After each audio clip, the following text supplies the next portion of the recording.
એક્રોબેટિક જિમ્નાસ્ટિકમાં ગુજરાતના ખેલાડીઓનો દબદબો જોવા મળ્યો।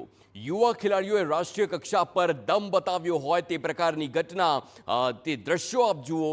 કર્ણાટકમાં આયોજિત એક્રોબેટિક જિમ્નાસ્ટિકની નેશનલ ચેમ્પિયનશિપમાં ગુજરાતના ખેલાડીઓ ઝળહળ્યા। ગોલ્ડ, સિલ્વર અને બ્રોન્ઝ એમ ત્રણેય મેડલ જીતી ગુજરાતનું નામ દેશભરમાં રોશન કર્યું। જેમાં સિનિયર બોયઝ ગ્રુપમાં ગુજરાતની ટીમને ગોલ્ડ અને સિલ્વર મેડલ અને અન્ય ગ્રુપના મળીને ગુજરાતની ટીમને 14 મેડલ મળ્યા છે। ગુજરાતના યુવા ખેલાડીઓએ રાષ્ટ્રીય કક્ષાએ દમ બતાવ્યો હોય તેના અદ્ભુત અને સાહસિક દ્રશ્યો આપની સ્ક્રીન પર।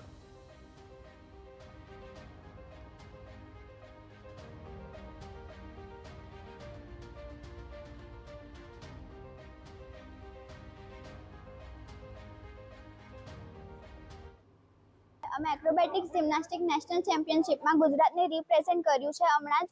અને અમે ટોટલ ગુજરાતમાંથી 31 લોકો ગુજરાતને રિપ્રેઝેન્ટ કરવા ગયા હતા। અમે ત્યાં ખૂબ સારી રીતે ગુજરાતને રિપ્રેઝેન્ટ કર્યું છે। એમાંથી ટોટલ 14 લોકોના મેડલ પણ આવ્યા છે। આ વર્ષે દરેક કેટેગરીમાં ગુજરાતને મેડલ મળ્યો છે। દર વર્ષે ગુજરાતના બધા કેટેગરીમાં મેડલ નથી આવતા, પણ આ વર્ષે ગુજરાતને બધી કેટેગરીમાં મેડલ પણ મળ્યા છે અને ગુજરાતનું નામ પણ રોશન થયું છે।